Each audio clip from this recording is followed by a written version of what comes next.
Greetings, everyone. Welcome to day 2 of Ignite Your Soul Connections Summer Edition. Tonight, we are talking about healing waters for men, and our conversation will be with Martin and Marshawn, where we will be discussing empowered emotions. Now, that might sound like a loaded, comment, but empowered emotions will be something that at the end of the night, you will be so grateful that you tapped into this. However, we're going to give people a few minutes to get in, and then as soon as people get in, we're going to do a 3-minute breathing session. So I suggest that in that meantime, you might want to get pen and paper to write with. You may want to get a cup of water or a cup of tea, something to have by your side as we talk. Okay? So let's just give a few minutes. We'll start at the 3-3 mark. Thank you.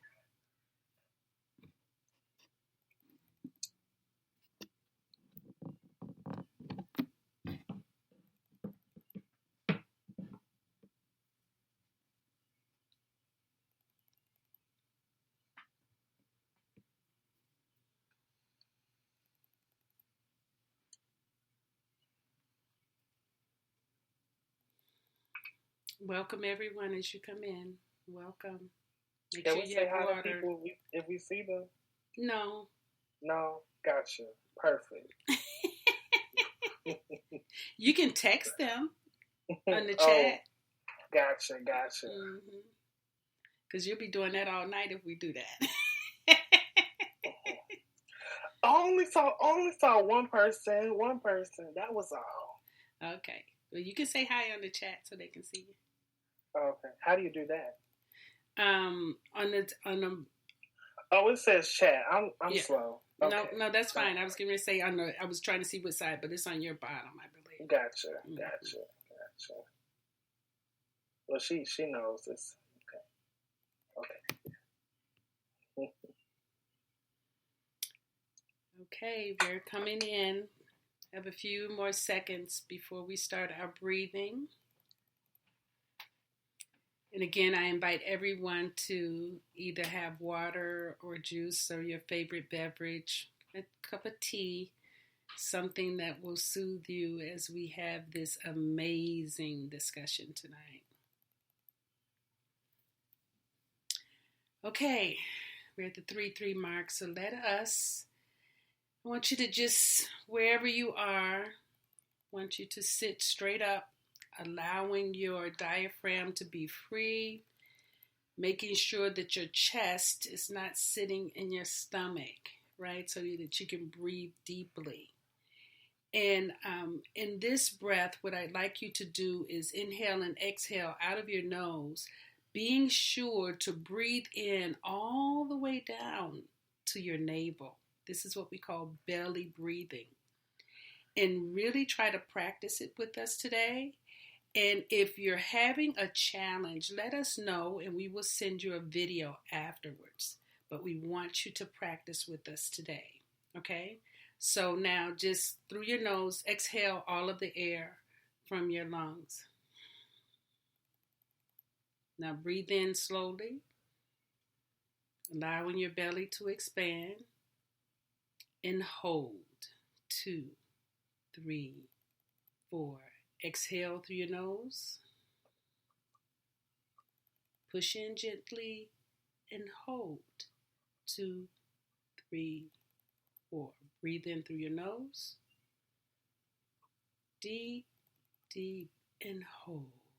2, 3, 4. Exhale through your nose. Pushing your stomach in gently and hold. 2, 3, 4. Breathe in through your nose.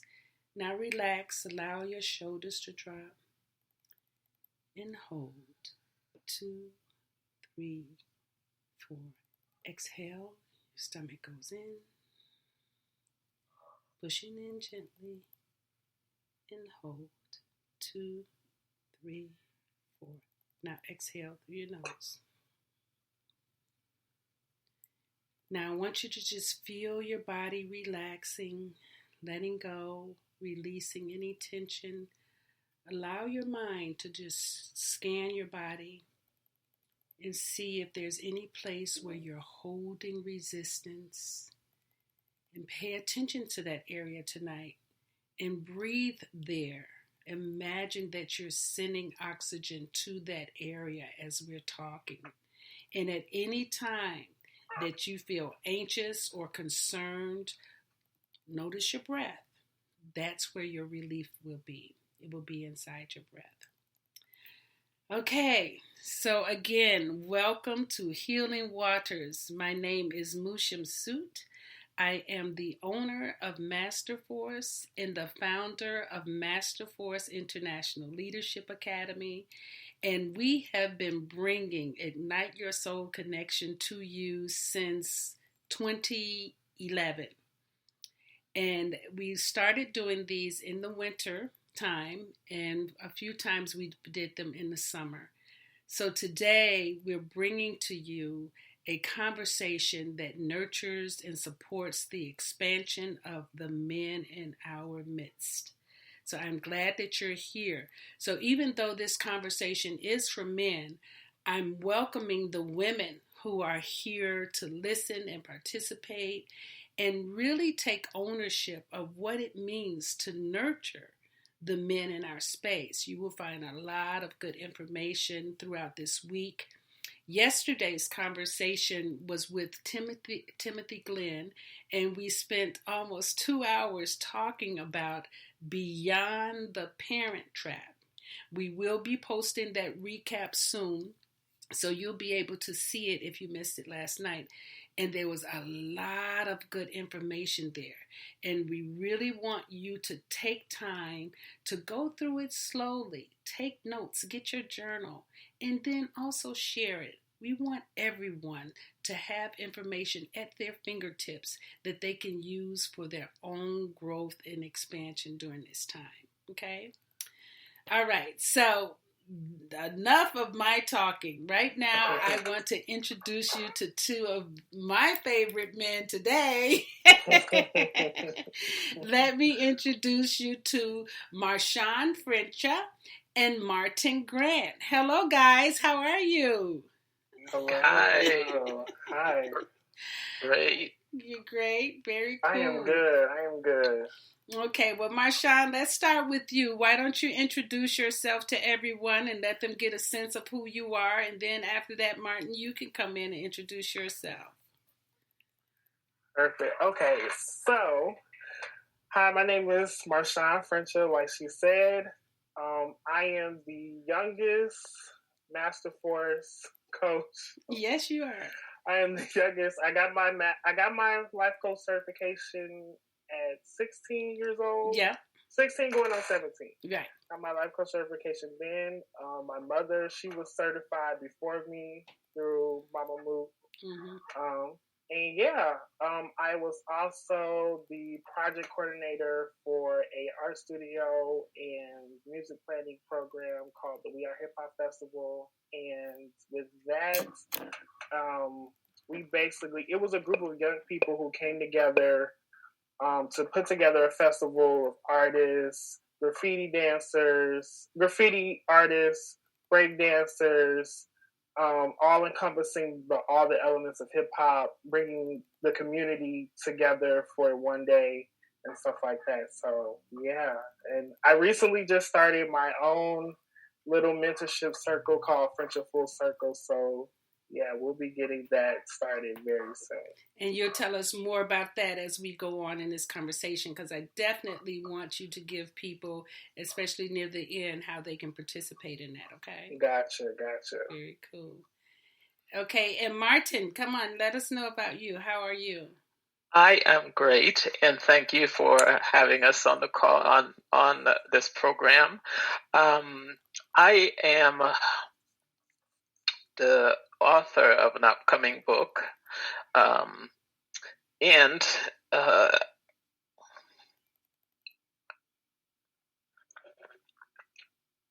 who am I?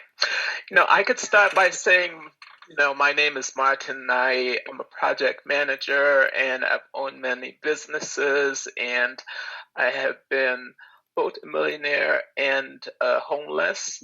And all of those are not important. What's important is that I have taken on my life's vision, which is to cause in the world that we transform and we change and we choose to be the powerful people that we are here to be, that we chose to become, chose to come and be, and really share the gifts that we have that we sometimes lock away because we forget, and just expose us to that. So who I am is really a person that appreciates the God in every one of us. Okay. And so reflect on myself and appreciate who I am. Very cool. I love that. Yes. And that's really awesome because we do forget who we are. I know part of the plan as we travel through the birth canal, part of that is for us to forget who we are. But in this process, we have to rediscover ourselves, right? We have to absolutely. We have to dig in and actually recreate ourselves. Okay, so now let us have this conversation tonight where we're looking at what it means to have empowering emotions. Now, I would like both of you to, just say in your own words and, whatever experience you have to bring with that, what would you say when we mean, how would you explain what we mean by empowered emotions? Going first. Either one of you. Yeah. What are empowered emotions? So I'd like to go ahead, Risha. Oh no! Go ahead. Yeah. So I remember back when I was in my 20s, and I was hanging out with some of my friends who had children. And I didn't have children at that point in time. And I would take the young boys that they had, sometimes 8 or 10 years old. Some of my friends were older. And I remember one incident where I took a cousin and a friend to the beach. And they were playing in the sand, having a great time. And when it was done, I was with a friend of mine, a female. When they were done, I had them turn around and start dusting themselves off. And the reaction that the young lady had was, they can't really do that. And I thought about it, and I said, in my mind, they were supporting each other and making sure that we were both groomed. But another person had the perspective of, men aren't supposed to touch each other like that. They're not supposed to express. And, we were teaching these kids how to not express themselves, how not to be whole and complete. So empowered emotions is for me is the ability to be both the male and the female side of us and own it completely. Being gentle and being strong all at the same time. Being gentle when it's necessary, being strong when it is. Being able to cry and being able to stand up and say, hey, never again. And the person hears it just by who you're being. Yeah. So the ability to have full expression of your emotions from the strong to the vulnerable. I love that. Marshawn, what would you add to that? For me, empowered emotions would be just having that inner faith, because to me faith is like the unknowing, just that unknowing that even though I don't know what's to happen or what to expect, that I trust in the process that everything will be in my favor and what I want to do. Being able to take yourself by the bootstraps and pull yourself out of whatever is faced against you, that adversity that we all happen to go through at times. To me, it's also believing in yourself, trusting that inner intuition, trusting that voice in your head that is telling you what to do, what not to do, how to go about certain situations. Really having a clear grasp of self, what you want, who you want to be, like Martin said, what you will and will not tolerate. Really trusting that no matter what happens to me, I will be okay in the end run. Yeah, and it sounds really great, right? Like that sounds really great. And when we look in society, that is not how men exist. And also, like Martin said, we're not teaching them to exist inside of that, knowing that they're going to be okay, and also knowing that, being strong is not the only asset that you need to have to say that you are man. So I would like for both of you to think of a situation when you were not empowered emotionally. What was that like for you? Have you ever dealt inside of the conversation of depression and sadness and unworthiness? And what is that like for you as a man? I guess I will go. It's so funny because I think it was about 2018, 2019, I experienced a depression, and it was due to my first heartbreak. Yeah, but it was a very sad time in my life because I felt like I had lost a piece of myself, that this person had took something away from me. It had just brought up emotions in me of past experiences where, because this is what I expected, this is what I'm used to having, so it's going to continue to happen to me. It was like a trickle down effect, and I kind of secluded myself from everyone. I was really like by myself, didn't really want to talk to anyone, because I felt like it happened to me, so I had to deal with it alone and figure it out for myself, and cried a lot.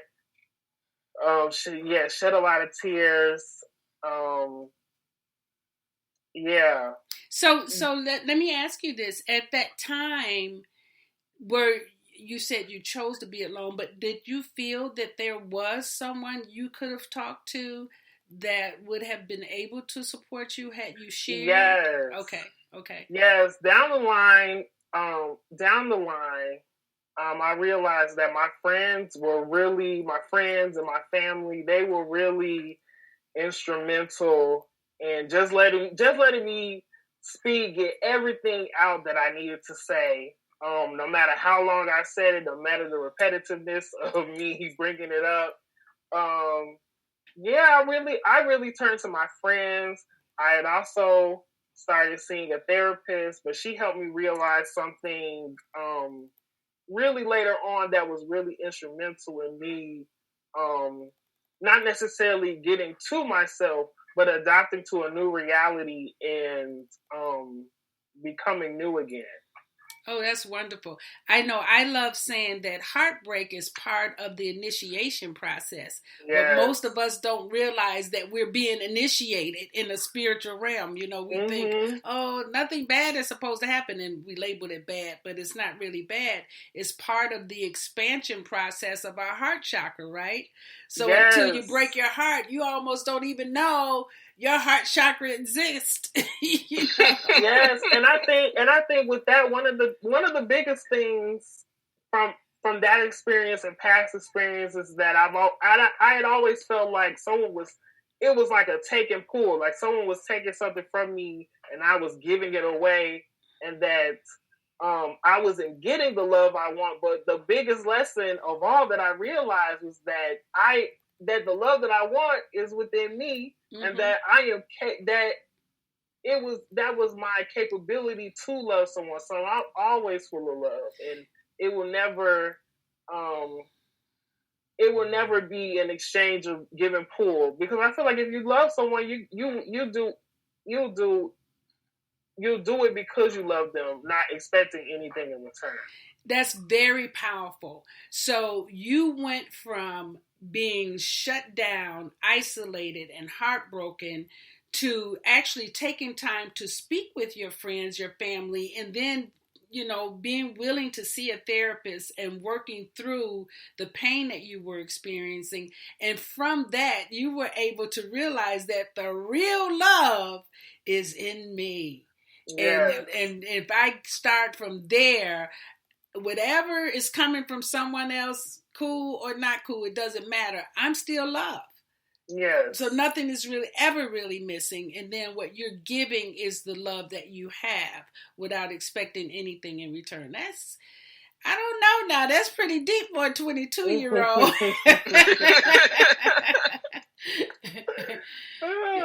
Right. But, and then also with that, it was also, like you guys were talking about yesterday, the parent trap. And also, like, when you see certain things from your parents growing up, you kind of have to unpack that and forgive that part of yourself, and realizing that pattern that you, the first relationship that you're having is with your parents. It gave me time to unpack things that I saw or things that I learned or behaviors that I picked on of how I should go about loving people. Yeah. And really unpack that and try to change some of those behaviors. That's bravo to you. I mean, that's moving into the realm of unconditional love that most of us don't experience until we start having children. You know, you don't usually experience that, you know, give and take freely, you know, until you have to like give to your children, right? So that's pretty good. What about you, Martin? I just want to say to Marshawn, you know, he's I'm much older than he is, in terms of human years, right? And it is just to hear you speak and to think, given where you are now, when you're at my age, you know, what's the difference in life it will be like? You know, and you're awesome. Awesome. You know, and that's really, you know, what empowers me. What turns me on to actually see that happen. And it can happen at any age. It can happen at your age, at younger and older. You know, as you asked the question, I look back and I can see there are many situations where, you know, I've been hurt, or I felt hurt. And one of them that I'm going to speak to is, you know, I was, my kids were at the university, and they were in school. They were in elementary school, and they were at the university doing the evening weekend program. And I was so proud of them. And they were graduating. And they were on the stage. So I was like, doing my normal thing. I was like, everybody stop on stage, let me take a picture. And I stopped and I took a picture. And the next thing I know is they told me I can't come back to the university because I put the kids at risk. Oh. And I'm like, put the kids at risk? Well, you had the kids all stand in one place and the stage could have fallen down. And so you no longer, you're banned from the university. Wow. And this is at a time when I was actually living in my car. So I was homeless. And having to deal with that and look at, now, how do I honor my kids and still be myself and, do what they say? And there was no fight in me at that time. I just wanted to honor my kids. Yeah. So the hurt was that I had to, for about 6 months, I had to show up and park a block and a half away and have them walk into the school. And then I'd come back and I'd park another block and a half away and wait for them to come back. And to me, it was like, God, I wasn't built for this. This is not what life should be like. This really, it stinks. Yeah.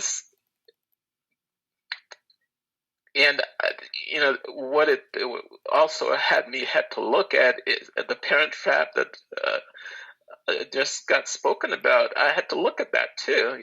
What is my relationship to authority? Because it took me a couple years to really realize that they had no authority to do that kind of stuff. But I let them have the power because I felt powerless being homeless. And until I took back my power, there was no conversation with them. So, I'm saying that to say, hey, not because a situation looks disempowering means it has to be. It's really a choice. Yeah, and it sounds like, and Martin, I want you to unpack this a little bit more. So it sounds like that inside of how you were viewing yourself, you had made a connection to there's something wrong. There's something wrong because I'm homeless, right? So, yep. And because I'm homeless, I should not be respected. I should not be respected. Or I can't speak for myself. Right? Not at all. If I speak up, they're not going to listen to me anyway because I'm not worthy. I'm not worthy. So you distinguish that for yourself because nobody ever told you that. No. Nobody ever said, "Oh, because you're homeless, you're not worthy. We can't respect you, and so don't you dare talk." No one said that to you.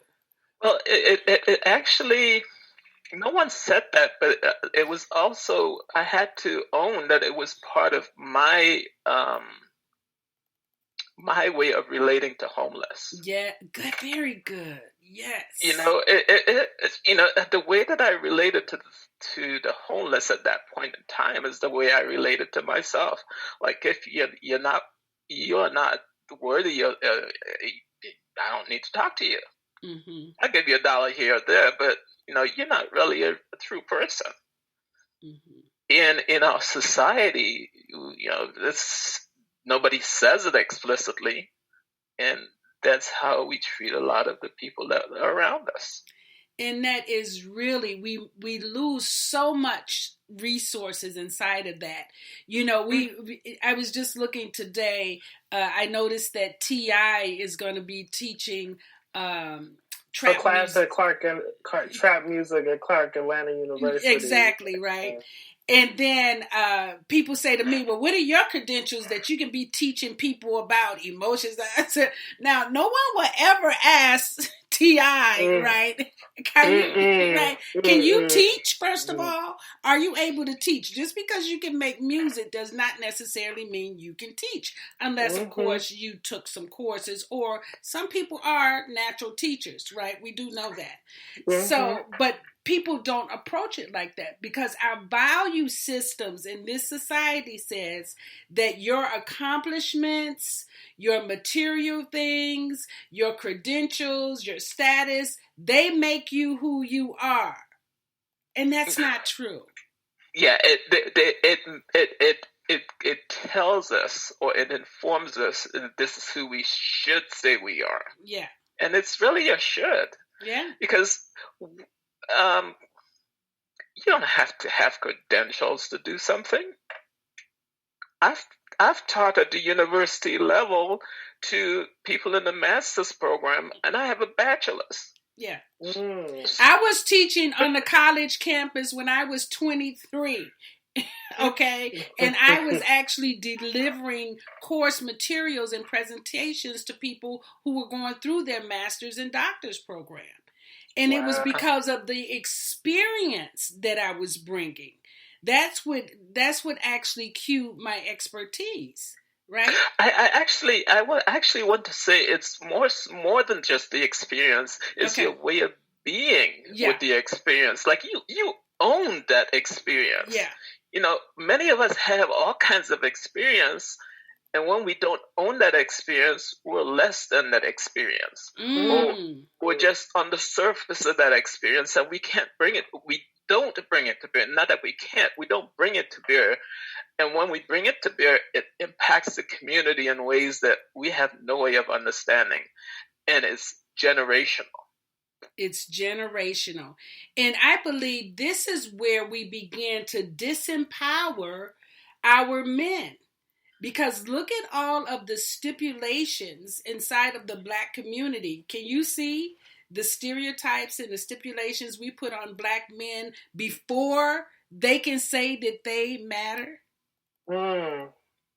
Can you see? Absolutely, absolutely. Say more about that. There's a relationship that I have with someone that's in the church, and you know, the perspective is that, you know, you really need to understand the church as an entirety before you really can be fully understanding of who I am. And, you know, bravo to the church, because God and creation and, you know, spirituality it's all part of us. However, when we start putting blinders on, putting those limitations and putting it between columns, we don't get to see the whole picture. Wow. We don't get to look back at our ancestry. We don't get to look back and see, hey, you know, Christianity existed more than 2,000, 5,000 years ago. We don't get back to look and see what we call voodoo, quote unquote, takes care of community in ways that modern day Christians don't. Yeah.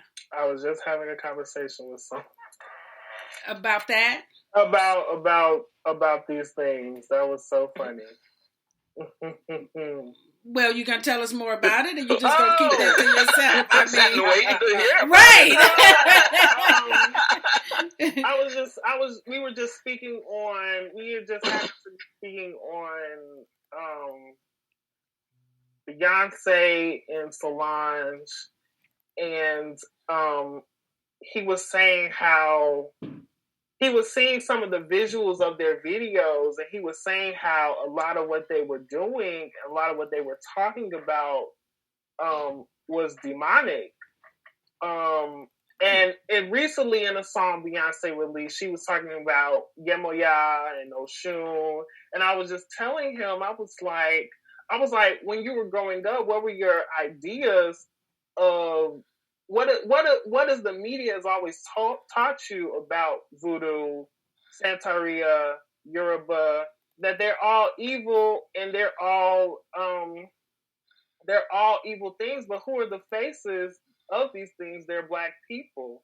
And I was just telling him, westernized media has always taught us to fear these things that are so sacred to where we come from, demonizing our culture so that we can conform to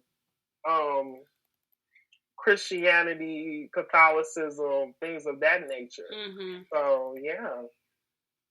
Yeah, that's very good. That I inside of that conversation too, I think that church does play a role in men thinking that they have limited authority in their home because they choose not to participate in church. Can you see, Martin, have you seen anything like that? Like, because, if you look at the majority of people that go to churches, it's usually women and children. And I have participated in the church. Yeah. Not to the degree that, some of the women and children, the women and children participate. Mm-hmm. And yes, but it's not just for men. It actually disempowers both the relationship between men and women. Yes, it does, and the whole family. If you ask me, exactly. Mm-hmm. Yes. Yeah.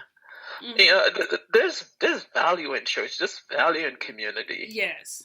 And there's also value outside the church. Yeah. And if you can't hold it all inside the globe of it, inside the wholeness of it, then you miss out on a significant part of the whole.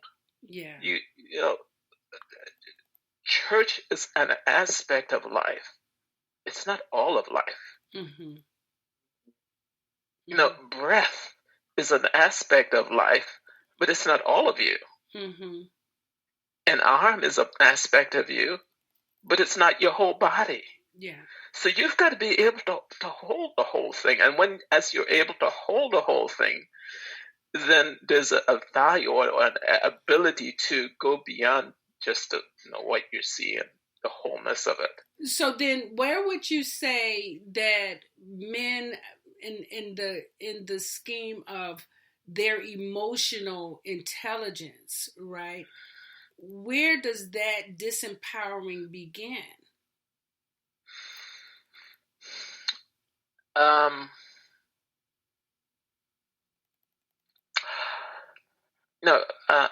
was raised in the Catholic religion. And in the Catholic religion, the priests are men. Mm-hmm. And they're not supposed to have any relationship with women. Mm-hmm. However, not all of the priests, but many of the priests end up having relationships, but they're never expressed. So a lot of the men know that the priests are involved in things that they're not supposed to do, but because they're authorities, they don't say anything. So they're disempowered because there's an authority figure that's speaking that's inauthentic. And they've also got relationships with women where they're directing them what to do. And that the women are not relating to the men because the men are thinking these guys are like a little bit less than what they say they're supposed to be. So there's a whole lot of inauthenticity in the whole relationship. Mm. And men don't want to step up and say, hey, this whole thing's not working because the authorities figures on one side is saying, and the person they love is on the other side. And they're in the middle being squashed because you can't clash with both. You can't get a value from both. Yeah. If you're clashing with both. That reminds me, I can't think of the guy's name. Do you remember recently, I believe it was a NFL spokesperson that said that he did not feel comfortable talking about Black issues in doing the broadcast that he was on, because he didn't want to, intimidate anybody or make anyone feel uncomfortable. And then people kind of came after him about that, like, yeah, you got to stand up. But you just gave a very good example of how growing up inside of a place where people are inauthentic, right? They're completely out of integrity. They're authority figures, but nobody's calling them to the mat. Nobody's holding them accountable. So you're learning. Because they've written the rules. They've written the rules. They've written the rules. And, sometimes we say rules are made to be broken, but not the ones I wrote. Yeah. And you get ostracized, though. You learn real early, if you speak out, someone is going to, push you in the corner. They might even take you out. I mean, I don't know. But they've taken out people before. Yes. The Crusades were taking out a lot of folks. Yes. Because, this is how I'm going to teach you how to learn what I want you to learn. And it's called the Crusades. Yeah. And after a while, you start going, okay, I will listen to what you have to say. And after you follow it for a while, you start becoming that. Yeah. And you start doing what you're told. Right. But deep inside of you, there's something that's off. Yeah. And that's what slavery was. So we had Kunta Kinte, who would step up and say, he wouldn't say cut off my foot, but they cut it off and he still kept running. Mm-hmm. Because he knew deep inside that he had a choice. Yeah. So what would you say, Marshawn, would be, where do you see you were disempowered? Can you see where you took that on growing up in something that you saw? I would say that growing up, because growing up for me, I was always in female-led settings. For me, it started in school. It started in school for me, especially being very, what's the word for it? Being very flamboyant, high voice. It was more for me, I think, growing up, we were around the men and boys that I grew up with, we were always taught to not be so flamboyant. You have to hide that part of yourself. If you're that way, you're not gonna fit in. So now, because you don't fit in, we're gonna, like you said, we're gonna put you in a corner. We're gonna bully you. We're gonna always make it apparent that you are the odd man out the group. Mm-hmm. And then going into high school, I remember when I was doing my project manager thing for the summer, I was really the only lead male, and there were females around me, so they were always, whenever it would be a situation, my thoughts were always kind of like put on the back burner over what they wanted to do.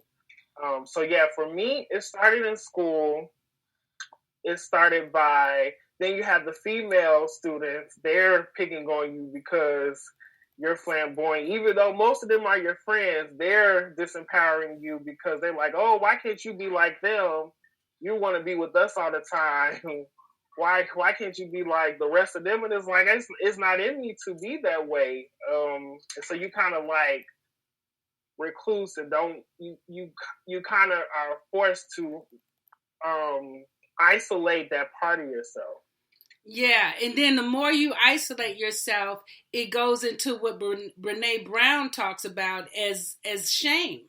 Yeah. There is a shame with it. It's like, why can't I'm trying that? And that was one of the battles with me. It's like, why can't I be like the rest of the boys in my class? Why can't I, just turn it off when I get to school, and then turn it on when I get home or around my family members? But it wasn't why can't I? It was it was probably why can't I, but it was also like, what's wrong with me that I can't? Yes, that was it too. Yeah. Like there has to be something wrong because I'm not like that, and part of you don't want to be like that, but it's like, why am I not like that? Like it's something wrong. Yeah. Yep. Yeah, that's very cool. So go ahead. I want to just piggybacking on what was just said. Yeah. I want to also, in situations like that, I have to look at the responsibility I've had as a man, as a boy, because in situations where women were dominating and domineering, it wasn't always just that they wanted to be domineering. They didn't have any experience with the men being powerful around them. So if they didn't have the experience, and I'm expecting them to react in a certain way or react in a way that supports the power that we are as men are powerful, right? In the man's way, and women are powerful in the woman's way. Yeah. And because they didn't have the experience, a lot of times it showed up as like, I think it shows up on their side like we're blaming them for not doing something. And I think there's an ownership here that just simply like not having the experience or not taking the time, not knowing to take the time to really have that experience, allowing themselves to have that experience, and allowing ourselves to be vulnerable and have the experience of just being there with the woman and speaking ourselves. Those two things would tremendously expand, the relationship within our communities between man and woman. That again, it would really be great if we could get there just by saying it, right? It seems like we become who we are from how we're treated in the environment, right? The environment that we grew up in, or the environment that we're exposed to when we go to school or in the community at large. However, the piece that sounds like it's missing is cultivating, right? Who teaches us that we need to cultivate ourselves emotionally? Well, this is what this conversation is. This is what this conversation is. The conversation of culture, of cultivating. Yes. Yes. Babies are born, but they're not born in 9 months. For 9 months. Yeah. And this conversation is a conversation of cultivating. Yes, so it is. We're birthing and adding to the growth of the baby. Yeah, and the reason that I thought you two would really be great inside of this conversation is because you have both extremes, right? You have the youth, you have the elder, but also, you have the experience of being right now in the world as it is today, where we are all birthing a new paradigm. I mean, everything is going to be completely new. I can, really, we can see it coming, right? I definitely can see it coming. Right. So then what would you say to men who experience themselves as not being powerful emotionally, or not having emotional intelligence to be able to live the life that they want to live, or be in relationships the way that they want to be in relationships, or even create the dreams that they want to create? What